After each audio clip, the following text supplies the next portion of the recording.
Good morning all of you. इस lecture में हम लोग मेनली इस चीज़ का चर्चा करेंगे कि आखिर फिजिक्स और केमिस्ट्री मेनली जो वेटेज वाला टॉपिक है उसको कितने दिन के अंदर हमको फर्स्ट स्टेज में हमको लास्ट कर देना चाहिए, कितने दिन तक हमको थ्योरी प्रैक्टिस करना चाहिए, कितना नॉमेरिकल मिनिमम बनाना चाहिए जो हमारा टारगेट फुलफिल रहेगा। ये टारगेट वैसे बच्चे के लिए बहुत बेनिफिट होगा यदि आप इस सिस्टम से चलते हैं, इस डे को या इस रूटीन को फॉलो करते हैं या इस टारगेट को पूरा करते हैं जो इस बार 2025 में जेई देने वाले हैं, नीट देने वाले हैं, या जिसको सीबीएसई बोर्ड के एग्ज़ाम में +2 के मार्क्स बहुत ज़्यादा स्कोर करने, हाईली परसेंटेज चाहिए। तो मतलब हमारे द्वारा एक स्ट्रेटजी तैयार किया गया है कि आप इस तरीके से यदि चलेंगे, यदि इस तरीके से यदि आप सब चीज़ रूटीन को फॉलो करेंगे डे बाय डे, तो मैक्सिमम चांस होगा कि आपका रिजल्ट बेटर हो, क्योंकि हर एग्ज़ाम का लेवल इस तरह ऊपर हो चुका है कि आपको एक से मतलब किसी भी टॉपिक को एक बार पढ़ने से नहीं होगा, मैक्सिमम चीज़ को रिपीट करना पड़ेगा, मोर देन रिपीट करना पड़ेगा, आपको मोर क्वेश्चन प्रैक्टिस करना पड़ेगा। और यदि हम बहुत ज़्यादा लॉन्ग टाइम तक देकर किसी सिलेबस को ही ख़त्म करते हैं तो फिर हमको क्वेश्चन प्रैक्टिस का चांस नहीं मिलेगा। और किसी भी एग्ज़ाम को निकालने के लिए थ्योरेटिकल पार्ट से ज़्यादा इंपॉर्टेंट होता है नॉमेरिकल पार्ट को क्लियर करना। बहुत सारे टर्म ऐसे होते हैं जो थ्योरी में चर्चा तक नहीं होते लेकिन नॉमेरिकल में उसका ज़रूरत पड़ता है, तो वो चीज़ हम नॉमेरिकल प्रैक्टिस से ही सीखेंगे। तो सबसे पहले स्टार्ट करते हैं फिजिक्स क्या देख लीजिए यहाँ पर इस सिस्टम में आपको ये फिजिक्स का टॉपिक का नाम लिख दिया, एक्सरसाइज का नाम लिख दिया जो मेन पेपर है आपके 12th का, और यहाँ डे लिख दिया है इस रो में, और यहाँ क्वेश्चन नंबर लिख दिया है। यदि आप पहला टॉपिक का बात करें वॉल्यूम 1 का, तो ये पहला इलेक्ट्रोस्टेट है आपका, देख लीजिए। इलेक्ट्रोस्टेट थोड़ा सा बड़ा पेपर है, वेटेज वाला पेपर है, ये कम्बिनेशन ऑफ मोर टॉपिक का पेपर भी है। 11th क्लास के मैक्सिमम मैकेनिक्स के कॉन्सेप्ट यहाँ पर यूज होता है, वेक्टर के कॉन्सेप्ट यूज होता है। तो वैसे बच्चे जो 11th क्लास में बहुत अच्छे से पढ़ चुके हैं या बेसिक लेवल बहुत अच्छा है, अच्छे जगह से आप स्टडी को गेन कर रहे हैं, तो इसके लिए 12 से 16 डे काफ़ी है। हार्डली 17-18 जाएगा, इससे ज़्यादा नहीं जाएगा। ये मतलब 12 से 16 डे काफ़ी है। और इसी के इनसाइड में आपको मिनिमम 100 नॉमेरिकल भी बनाना है, एकदम मिनिमम। इस मिनिमम नॉमेरिकल लिख दिए हैं, आपको ये मिनिमम करना ही चाहिए। इसमें कुछ क्वेश्चन बैंक भी रहेंगे, प्रीवियस ईयर भी रहेंगे, एनसीईआरटी के इंपॉर्टेंट क्वेश्चन रहना चाहिए, और डिफरेंट बुक से भी क्वेश्चन बना सकते हैं। न्यू क्वेश्चन तो आपको हमेशा बनाना चाहिए।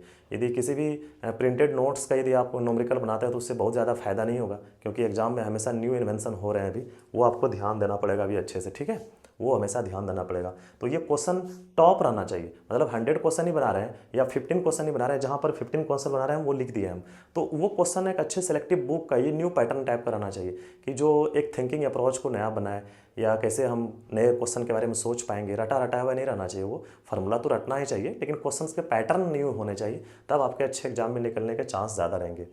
यदि हम इलेक्ट्रोस्टेट के पीछे बहुत बड़ा पेपर है तो 12 से 16 दिन देते हैं। अब मिनिमम क्वेश्चन हम 100 बनाएंगे, मिनिमम टॉप क्वेश्चन होना चाहिए उसमें जो सारे कॉन्सेप्ट को क्लियर करे। दूसरा पेपर है इलेक्ट्रिक करंट, देख लो दूसरा टॉपिक इलेक्ट्रिक करंट है। इलेक्ट्रिक करंट बहुत ज़्यादा वेटेज वाला टॉपिक है, लेकिन ज़्यादा डे नहीं लगाना इसमें, क्योंकि बहुत हाईली कॉन्सेप्ट इसमें यूज नहीं हुआ है विथ रिस्पेक्ट टू इलेक्ट्रोस्टेट। तो मैं 10 से 12 दिन रखता हूँ इसको, काफ़ी है अच्छे बच्चे के लिए, और इसमें भी मिनिमम आपको 100 क्वेश्चंस बनाने हैं। फिर magnet second largest paper rather than इलेक्ट्रोस्टेट, मतलब इनके रिस्पेक्ट में ये सेकंड लार्जेस्ट पेपर है। इसमें थ्योरेटिकल बहुत ज़्यादा है, लॉन्ग क्वेश्चंस बहुत ज़्यादा आता है, डेरिवेशंस वाले पार्ट भी आते हैं इलेक्ट्रोस्टेट की तरह। 15 से 20 डे दे सकते हैं आप, इससे ज़्यादा नहीं दे सकते हैं। 15 से 20 डे से ज़्यादा नहीं दे सकते हैं। इसमें भी आपको मिनिमम 100 क्वेश्चंस बनाने होंगे। उसके बाद देख लीजिए, ये 3rd नंबर है और ये 4 नंबर AC अल्टरनेटिंग करंट भी वेटेज वाला ही टॉपिक है, लेकिन फिर भी इसमें ज़्यादा थ्योरेटिकल क्वेश्चंस डेवलप नहीं होते हैं, नॉमेरिकल पेपर ज़्यादा होते हैं इसमें, तो 10 से 12 क्लास दे सकते हैं आप, काफ़ी होता है इसमें। और इसमें मिनिमम 60 क्वेश्चन, मतलब 60 क्वेश्चन आपको बनाना ही चाहिए। इसमें सीबीएसई बोर्ड के प्रीवियस ईयर के क्वेश्चन ले सकते हैं, एनसीईआरटी कुछ क्वेश्चन को ले सकते हैं, जेई नीट के कुछ प्रीवियस ईयर को ले सकते हैं। टॉप क्वेश्चन बनाना है, ये सारा टॉप क्वेश्चन है, जैसा तैसा क्वेश्चन नहीं बनाना है, ठीक है। फिर उसके बाद देखिए 5 नंबर में ऑप्टिक्स को हम 2 पेपर में बंटवारा कर दिए हैं कि आप 2 स्टेज में इसको पढ़ाई कर सकते हैं। रे ऑप्टिक्स बहुत इजी चैप्टर है। जो बच्चे 8, 9, 10 में अच्छे से पढ़े हैं ऑप्टिक्स को, तो यहाँ उनके लिए न्यू टॉपिक बहुत कम है। एक refraction through curve surface new topic है। प्रिज्म ICSE बोर्ड वाले बच्चे 10th में ही पढ़ चुके हैं, तो या नहीं भी पढ़े तो कोई दिक्कत नहीं, बहुत ज़्यादा वेटेज वाला टॉपिक नहीं, बहुत ज़्यादा लॉन्ग डेरिवेशन सब नहीं इसमें। Simple mirror formula, lens maker formula, ये प्रिज्म का डेरिवेशन या उसका इंपॉर्टेंट कॉन्सेप्ट है, उनको देखेंगे तो आराम से आराम से 7 to 8 क्लास में ये खत्म हो जाता है आराम से, सारे डेरिवेशन के साथ, सारा नॉमरिकल के साथ। इसमें नॉमरिकल भी मिनिमम आपको 50 बना लेना है, जो टॉप क्वालिटी का नॉमरिकल हो। ज़्यादा लेंस मेकर फॉर्मूला के नॉमरिकल इसमें बहुत ज़्यादा इंपॉर्टेंट है। Refraction through, curve surface, prism, glass का बहुत ज़्यादा इंपॉर्टेंट नॉमरिकल होता है इसमें। उसके बाद वेव ऑप्टिक्स को हम यदि 6 नंबर में रखें तो इसमें भी 10 से 12 दे सकते हैं हम लोग, इससे ज़्यादा नहीं टाइम लगना चाहिए। मिनिमम इसमें 50 क्वेश्चन करना पड़ेगा। सेमीकंडक्टर का 12th का सिलेबस बहुत लो हो गया है, मैक्सिमम ट्रायोड तो हटा दिया गया है, पीएन जंक्शन डायोड तक आपको पढ़ना है।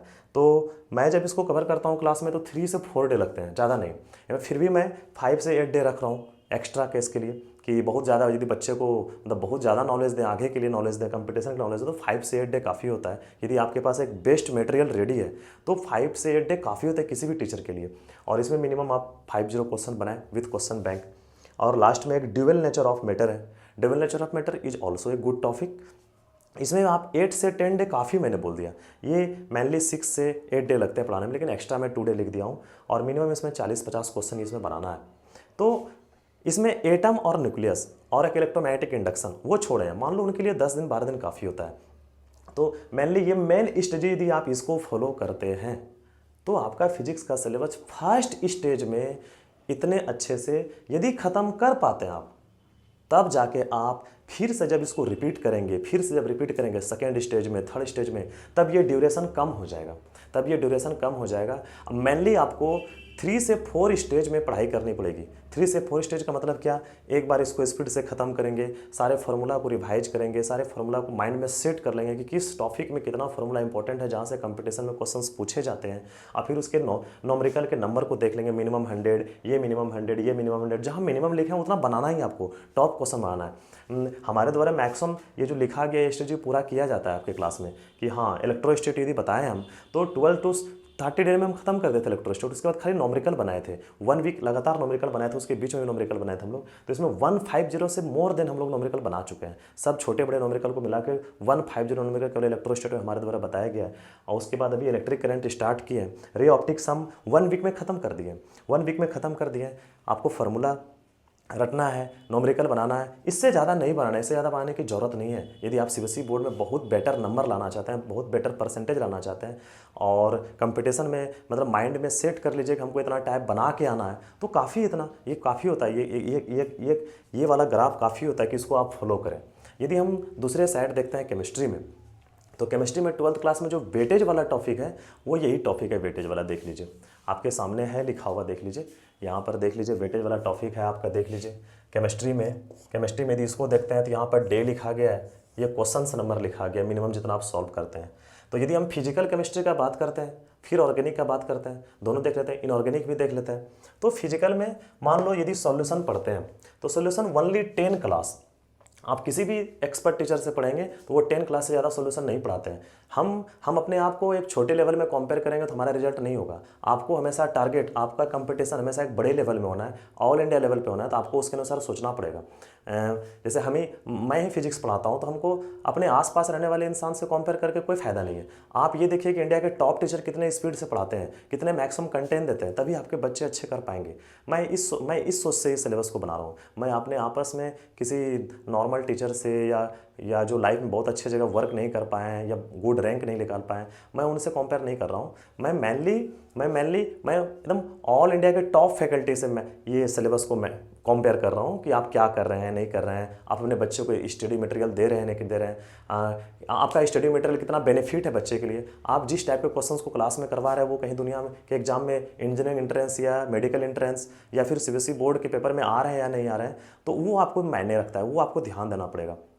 मैं उस हिसाब से सिलेबस को तैयार किया हूँ।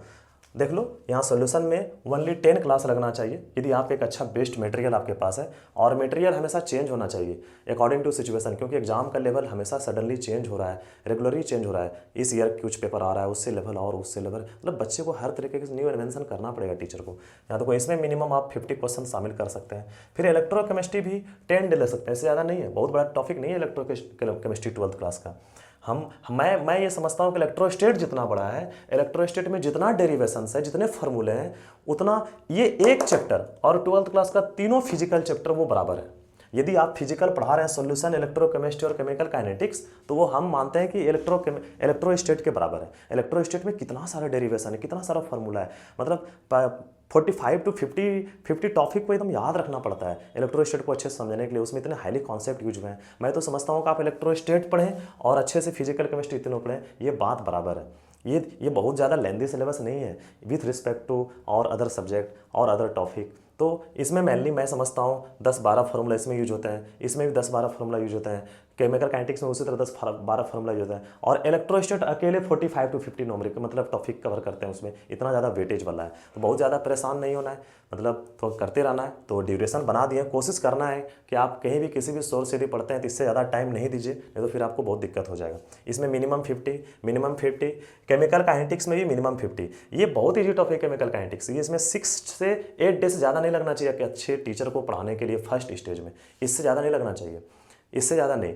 1-2 दिन क्लास इंट्रोडक्शन दिया जाएगा, उसके बाद zero order, first order, second order से पढ़ने के लिए, और उसके बाद थोड़ा सा अर्नियस इक्वेशन पढ़ना है। बहुत ज़्यादा तो लॉन्ग टॉपिक है नहीं, बहुत ज़्यादा कॉन्सेप्ट भी हाईली नहीं यूज हुआ है इसमें।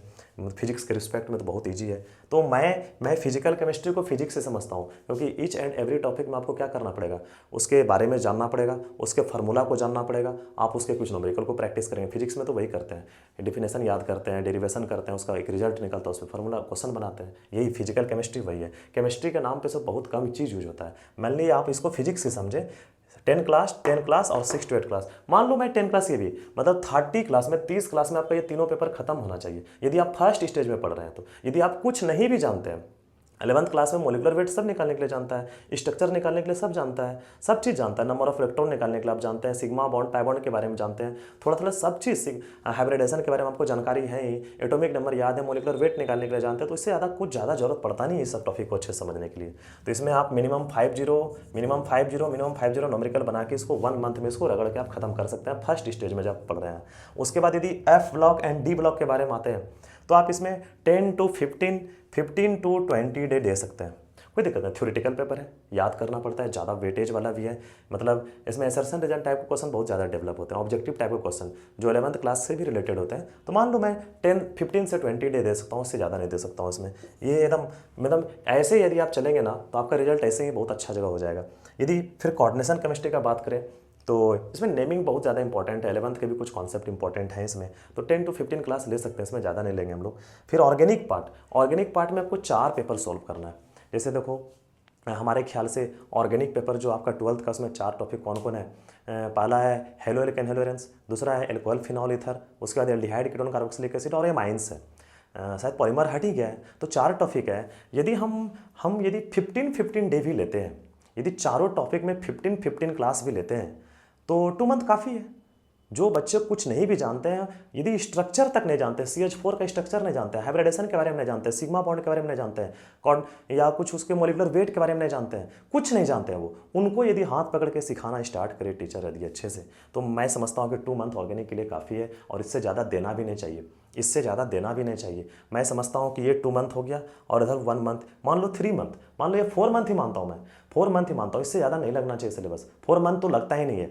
मतलब अच्छे जगह यदि आप देखेंगे, अच्छे पैलेस में यदि आप मतलब एजुकेशन को गेन कर रहे हैं, यदि कोटा के टॉप फैकल्टी को देखें या पटना के टॉप फैकल्टी को देखें, तो वो लोग इतना हाई कॉन्सेप्ट को हाई स्पीड से पढ़ाते हैं बच्चों को। बेसिक क्लास में देखे, बेसिक क्लास में पहले आप एक हाथ पकड़ के बच्चे को सिखा देते हैं कि क्या करना है नहीं करना है, और उसके बाद सिलेबस को इतना फुल मेंटेन स्पीड में एक गुड मटेरियल के साथ प्रोवाइड करते हैं कि बच्चे को पढ़ने में मज़ा आता है। तो ये स्टेजी पूरा होना चाहिए। ये हमारा केमिस्ट्री का स्टेजी है, आप इसको फुलफिल करें, मैक्सिमम चांस रहेगा, 99% चांस रहेगा कि आपका रिजल्ट बहुत बेटर होगा। और ये वाला टारगेट आप फिजिक्स में पूरा करें, इससे भी आपका मैक्सिमम 99% चांस रहेगा, 99% चांस रहेगा बेटर रैंक आने का। अब समझते हैं कि सर इस स्पीड से चलने से क्या फ़ायदा होगा। यदि आप फर्स्ट स्टेज में इस स्पीड को गेन कर लेते हैं और सिलेबस को मेंटेन कर लेते हैं, तो क्या होगा, जब हम दूसरे स्टेज में जाएंगे, तो दूसरे स्टेज में जाएंगे जब इसके रिवीजन को मारेंगे, तो ये 12 से 16 दिन नहीं लगेगा, ये 3 से 4 दिन लगेगा रिवीजन करने में। ये भी 10 से 12 दिन लगेगा, 2 से 3 डे लगेगा रिवीजन करने में। मतलब यदि मान लीजिए हम 3 मंथ या 4 मंथ है पूरा फिजिक्स, 3 मंथ थोड़ा सा ज़्यादा टफ हो जाता है, 4 मंथ लेते हैं यदि रेगुलर क्लास करते हैं हम लोग, या 4 मंथ का ड्यूरेशन देख लेते हैं, तो काफ़ी होता है फिजिक्स को खत्म करने के लिए, ज़्यादा नहीं लगना चाहिए। 4 मंथ काफ़ी होता है, बहुत काफ़ी होता है 4 मंथ। तो यदि हम इसको ख़त्म कर लेते हैं इस स्ट्रेटजी के अनुसार, तो मैक्सिमम टाइम हम क्या कर पाएंगे, रिवाइज कर पाएंगे। एक एक चीज़ हमारे आँख के सामने, हमारे माइंड के सामने बार बार आएगा। इससे क्या होगा, हमारा भूलने का टेंडेंसी खत्म हो जाएगा।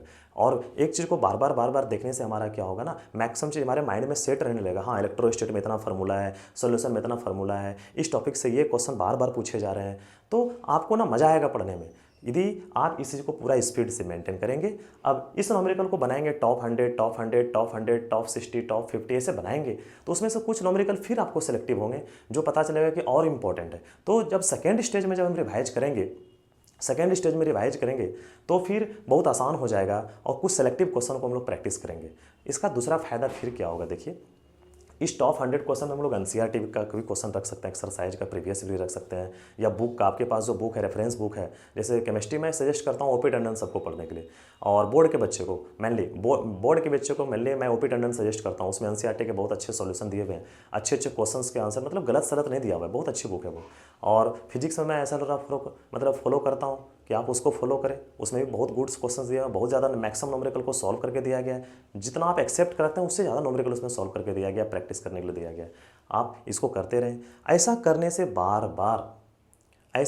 बार बार क्या होगा कि एक टॉपिक जब आपके माइंड के सामने बार बार रिपीट अगेन होगा, तो मैक्सिमम चीज़ें आपको याद रहने लगेगी। मैक्सिमम चीज़ें याद रहने से क्या होगा, आपका डर खत्म हो जाएगा। आप जब इस ड्यूरेशन को आप कवर कर लेते हैं, तो फिर आपके पास देखिए टाइम बचता है सीबीएसई के सैम्पल पेपर को सॉल्व करने के लिए, असर्शन रीजन के क्वेश्चन को ज़्यादा टाइम बनाने के लिए, मैचिंग कॉलम, मतलब जितने भी टाइप का जेईई मेंस के क्वेश्चन को बना पाएंगे, एडवांस के क्वेश्चन को बना पाएंगे, बोर्ड के क्वेश्चन को बना पाएंगे। यदि आप सिलेबस ही बहुत ज़्यादा लेट खत्म करते हैं, तो आप रिवीजन कब करेंगे? आपका जेईई मेंस का एग्जाम बहुत पहले हो जाता है, आपको पता होना चाहिए। दो बार होता है, लेकिन एक बार आपके +2 एग्जाम के पहले हो जाएगा, दिसंबर के आसपास हो जाता है एग्जाम। तो वो यदि आप इस स्पीड को मेंटेन नहीं करते ना, तो आप वहाँ क्वेश्चन को टच भी नहीं कर पाएंगे। यदि आपका सिलेबस ही रिवाइज नहीं हो पाएगा, यदि माइंड में उतना चीज़ नहीं रख पाते एक साथ, तो फिर बेकार हो जाएगा। इसलिए प्लीज़ आप किसी भी सोर्स से, कहीं भी किसी भी टीचर से पढ़ रहे हैं, तो प्लीज़ आप इसको मेंटेन करें और ध्यान दें कि क्वेश्चन बैंक मैक्सिमम हम सॉल्व करें। फिर से मैं लास्टली ये बता देता हूँ, आपको इस स्पीड से सिलेबस को मेंटेन करके ख़त्म करना है। उसके बाद क्या करना है, इसको रिपीट अगेन करना है, किसी के भरोसे नहीं रहना है, रिपीट अगेन करना है, न्यूमेरिकल को बनाते रहना है, प्रैक्टिस करते रहना है, और इतना ज़्यादा फुल प्रैक्टिस करना है बच्चों। एग्जाम के मतलब 1 मंथ पहले कि लगे मेरे पास अब पढ़ने के लिए कुछ नहीं बचा है 12th का। यदि आप 11th क्लास बहुत मन लगा के नहीं भी पढ़े हैं, यदि आप चाहते हैं 12th क्लास के इस सिलेबस को मेंटेन करके, मेनली मेजर कंटेंट को मेंटेन करके, यदि आप जेईई में अच्छा रैंक लाना चाहते हैं, तो ला सकते हैं, इजी वे में ला सकते हैं। कोई जरूरी नहीं 11th क्लास पूरा पढ़ना। 11th के कुछ इंपॉर्टेंट टॉपिक यदि आप पढ़ लिए तो बहुत अच्छी बात है, नहीं तो कोई जरूरी नहीं है। आप इसको मेनली कवर करें। केमिस्ट्री का टारगेट आपको इधर दे दिया गया है, फिजिक्स का टारगेट मेरे द्वारा इधर दे दिया गया है, दोनों आप कवर करें। हम लोग भी एक अच्छा रैंक लाए हुए हैं, तो शायद इसी स्ट्रेटजी को फॉलो करते थे। और मैक्सिमम हम लोग अपने टाइम में क्या करते थे, थ्योरेटिकल पार्ट पे बहुत कम टाइम देते थे, और मैक्सिमम वही टाइम बचा के मोर न्यूमेरिकल को सॉल्व करते थे। तो हम लोग एक अच्छा एक्सपीरियंस शेयर कर रहे हैं कि न्यूमेरिकल बनाने से ना बहुत ज़्यादा क्रिस्टल क्लियर होता है किसी भी चीज़ का कॉन्सेप्ट। वो चीज़ शायद थ्योरी पढ़ने से नहीं होता है, क्योंकि आजकल मैक्सिमम बच्चे को ना एक फिक्स मटेरियल पढ़ने का आदत हो गया है कि हाँ बस यही पढ़ेंगे। मैक्सिमम टीचर भी मतलब बहुत ज़्यादा गुड मटेरियल प्रोवाइड नहीं कर पाते हैं कुछ टीचर को छोड़कर, तो वहाँ बच्चे को समस्याएं आती है। बच्चे के माइंड में सेट रहता है कि ये सिलेबस बहुत लंबा है। नहीं लंबा है भाई, आप अच्छे जगह से पढ़ के देखें, नहीं लंबा है। यदि हम केमिस्ट्री के इस चीज़ को ये फॉलो किए तो काफ़ी है। आप यदि सेकेंड स्टेज में जब पढ़ाई करेंगे, या अभी मान लीजिए किसी आप ऐसे टीचर के कांटेक्ट में पढ़ रहे हैं जिसका एफिशिएंसी खुद गुड नहीं रहा है लाइफ में, या कुछ और नहीं रहा है, तो उनको टाइम लगता है पढ़ाने में। लेकिन आप जब एक्सपीरियंस वाले टीचर से, जो खुद मतलब टीचिंग से बहुत ज़्यादा लगाव रखते हैं, बच्चे को बहुत ज़्यादा नॉलेज देना चाहते हैं, उनको इंटरेस्ट बहुत ज़्यादा है, तो वो स्पीड से काम करते हैं। वही स्पीड से यदि आप मेंटेन करके यदि आप देखेंगे, तब आपको पता चलेगा कि आप क्वेश्चन बैंक भी सही टाइम पे बना पाए, एनसीईआरटी के क्वेश्चन को भी सही टाइम पे बना पाए, प्रीवियस ईयर को भी सही टाइम पे बना पाए। नीट वाले बच्चे मैक्सिमम रिवीजन नहीं कर पाते हैं, तो उनको लगता है बहुत ज़्यादा, उसका क्वेश्चन का नंबर भी ज़्यादा होता है। जेईई एडवांस वाले बच्चे के लिए क्वेश्चन लॉन्ग आता है, तो वो जब तक एक एक चीज़ को सही से नहीं कर पाएगा तो लॉन्ग क्वेश्चन कैसे बनाएगा। तो इसके लिए सबसे बड़ा मेन बात यह है कि आप सिलेबस को फर्स्ट स्टेज में कितना जल्दी ख़त्म कर लेते हैं। तो आपको फर्स्ट स्टेज के लिए मेनली ये टारगेट दिया गया है बच्चों। जो आप अभी 12th क्लास में हैं, तो इसके प्रिपरेशन को ध्यान दीजिए और इसी रूटीन को फॉलो कीजिए, ज़रूर बेटर रैंक आएगा आपका, बिलीव कीजिए। मैं अपना 10 to 14 ईयर का टीचिंग एक्सपीरियंस शेयर कर रहा हूँ। मैं खुद एक गुड रैंक लाकर मैं बीटेक किया हूँ। तो मेरे द्वारा देखा गया है कि आप सिलेबस को यदि बहुत ज़्यादा लॉन्ग टाइम तक पढ़ते हैं ना, तो फिर वो लेंदी हो जाता है। लेंदी होने के बाद क्या होता है, बहुत दिक्कतें आ जाती है, आपका इंटरेस्ट खत्म हो जाता है। इसलिए एक टारगेट पूरा कीजिए कि हाँ, इस स्पीड से ये करना है, इस स्पीड से ये करना है। तो अब आपका जाके मैक्सिमम न्यूमेरिकल को प्रैक्टिस करना है, ये ध्यान रहे, मैक्सिमम न्यूमेरिकल प्रैक्टिस करना है और अच्छे न्यूमेरिकल को प्रैक्टिस करना है जो कि आउटकम्स एग्जाम में आ सकते हैं। न्यू कॉन्सेप्ट पे बेस होना चाहिए न्यूमेरिकल, वो टाइम वेस्ट नहीं करना है। ये आपका 12th क्लास का सीबीएसई बोर्ड का मैनली या जेई नीट वाले का या इतना इस मेजर कंटेंट को यदि आप फॉलो करते हैं तो आपका बहुत बेटर रैंक आएगा। प्रॉमिस करते हैं एकदम बहुत बेटर रैंक आएगा यदि आप इस तरीके से चल रहे हैं। केमिस्ट्री के सिलेबस को देख लीजिए, फिजिक्स के सिलेबस को देख लीजिए। मेनली ये टारगेट से ज़्यादा मैं नहीं मानता हूँ, इससे ज़्यादा टाइम देना चाहिए बच्चे को फर्स्ट स्टेज में। चाहे टीचर को जान लगाना पड़ जाए, लगा देना चाहिए, लेकिन ज़्यादा टाइम नहीं देना चाहिए। या यदि ज़्यादा टाइम दे रहे हैं तो किसी भी टीचर के द्वारा बच्चे के साथ बहुत गलत किया जा रहा है, इससे ज़्यादा नहीं देना चाहिए टाइम। हाँ, बच्चे बहुत कमज़ोर हैं तो कोई दिक्कत नहीं है, लेकिन वैसे बच्चे जो बहुत अच्छे स्कूल में पढ़ाई कर रहे हैं या बहुत अच्छे टीचर के कांटेक्ट में है, तो टीचर को चाहिए कि गुड मटेरियल प्रोवाइड करके बच्चे के सिलेबस को इसी टाइम ड्यूरेशन में ख़त्म करें, ताकि वो क्वेश्चन बैंक, एनसीईआरटी क्वेश्चन मोन प्रैक्टिस कर पाए और उनका मैक्सिमम रिवीजन होने के कारण क्या होगा, बेटर रैंक आएगा। लास्टली मैं यही बोलना चाहता हूँ, ये फर्स्ट स्टेज के प्रिपरेशन को इस तरीके से समझाया गया मेरे द्वारा। आप कोशिश कीजिए इस रेंज में आने का। आप अपना कंपटीशन अपने पास बैठे वाले से नहीं कर सकते हैं। आप ऑल इंडिया लेवल पे एग्जाम का प्रिपरेशन कर रहे हैं, आपको ये सोचना पड़ेगा। आप 5 घंटा पढ़ते हैं, इस बात पर डिपेंड नहीं करता आपका रैंक क्या है। आपका रैंक इस बात पर डिपेंड करता है कोटा में बैठे हुए बच्चे 17 घंटा 18 घंटा मेहनत कर रहे हैं। कंपटीशन तो रियल आपका उससे, आपके बगल बैठे बच्चे से आपका कंपटीशन नहीं है भाई। ये चीज़ ध्यान से निकाल दीजिए। आप हमेशा टारगेट एक अच्छा गोल अचीव करने का कीजिए कि हाँ, हम अपना कंपेयर एक अच्छे जगह से करेंगे जहाँ की एकदम स्टूडेंट मतलब क्या क्या बोलते हैं उसको, एकदम एकदम बीम के फॉर्म में निकलता है, एकदम नॉलेज एकदम पूरा कंटेंट का कंटेंट। आप अपना कंपेयर उससे कीजिए कि कितना पढ़ाई कर रहे हैं, वो कितना क्वेश्चन सॉल्व कर रहे हैं, कितना नहीं कर रहे हैं। और रात में जग के न्यूमेरिकल प्रैक्टिस करने का आदत डालिए आप लोग। जितना न्यूमेरिकल बनाएंगे, चाहे फिजिक्स हो, चाहे केमिस्ट्री हो, चाहे मैथ हो, उतना आपका कॉन्सेप्ट क्लियर होगा। किसी दिन मैं मैथ का भी चर्चा कर दूंगा, किस टॉपिक को मैं किस तरह पढ़ाना चाहिए, कितना टाइम दे के पढ़ना चाहिए। मैथ में मेरा मानना है कि सबसे पहले किसी भी टीचर को डिफरेंशिएशन और इंटीग्रेशन ही खत्म कर देना चाहिए, क्या कि ये एक प्रेशर वाला एक्सरसाइज है, ब्रांच है। बच्चे को लास्ट में ये नहीं पढ़ाना चाहिए। डिफरेंशिएशन इंटीग्रेशन बच्चे को लास्ट में नहीं पढ़ाना चाहिए, क्योंकि बहुत वेटेज वाला चीज़ है। मैक्सिमम टीचर से मेरे द्वारा देखा गया है कि बहुत चीज़ छूट जाता है लास्ट में। स्टूडेंट भी हाईली प्रेशर में रहता है तो बहुत ज़्यादा चीज़ छूट जाता है। इसलिए मैथ वाले बच्चे भी इस चीज़ का ध्यान दें कि डिफरेंशिएशन, इंटीग्रेशन, 3D, वेक्टर ये सब पहले ख़त्म कर लें। बाद में मैट्रिक्स डिटरमिनेंट तो बाद में भी पढ़ा जा सकता है। ये very easy topic, not a weightage topic, very easy topic. Complicated topic is differentiation, integration, 3D, vector, relation function, ये सब पहले पढ़ना चाहिए। हमारा जो एलपीपी को बहुत टाइम देकर पढ़ना चाहिए। एलपीपी से फिक्स क्वेश्चन है कि एकदम हर साल ईच एंड एवरी ईयर उसमें एक एलपीपी से क्वेश्चन पूछेंगे। तो आप मेनली पहले फिजिक्स केमिस्ट्री के सिलेबस को ध्यान में रखें और पढ़ने की कैपेसिटी को इसी रेंज में लाने का आदत डालें। फिर बार सेकेंड स्टेज में, थर्ड स्टेज में इसको और रिपीट करते रहेंगे। ये ड्यूरेशन हमारा बिल्कुल घट जाएगा। एक ऐसा समय आएगा हमारे पास 3 आवर के एग्ज़ाम में आपको ये पूरा चीज़ निकाल के एक्सपेंड करना पड़ेगा पेपर में। मतलब ये ड्यूरेशन ओनली 3 आवर के इनसाइड में आना चाहिए। फिजिक्स, केमिस्ट्री, मैथ कि आप कंप्लीट सिलेबस को अपने एग्जाम में दे रहे हैं तो 3 घंटा के अंदर आपसे कुछ भी पूछे तो बता सकते हैं, ऐसा कैपेसिटी होना चाहिए। ये ड्यूरेशन को बहुत घटाएंगे। और एक बार यदि आप फर्स्ट स्टेज में ही बहुत ज़्यादा लेट कर देंगे पढ़ाई करने में, सिलेबस को कंप्लीट करने में, तो आप इस ड्यूरेशन को घटा नहीं पाएंगे बेटा, कभी नहीं घटा पाएंगे, बहुत मुश्किल हो जाएगा आपके लिए। इसलिए आई रिक्वेस्ट यू, आप कहीं भी किसी भी सोर्स से पढ़ाई कर रहे हैं तो आप इसको मेनली ध्यान रखें कि ज़्यादा टाइम नहीं देना है किसी भी चीज़ के पीछे।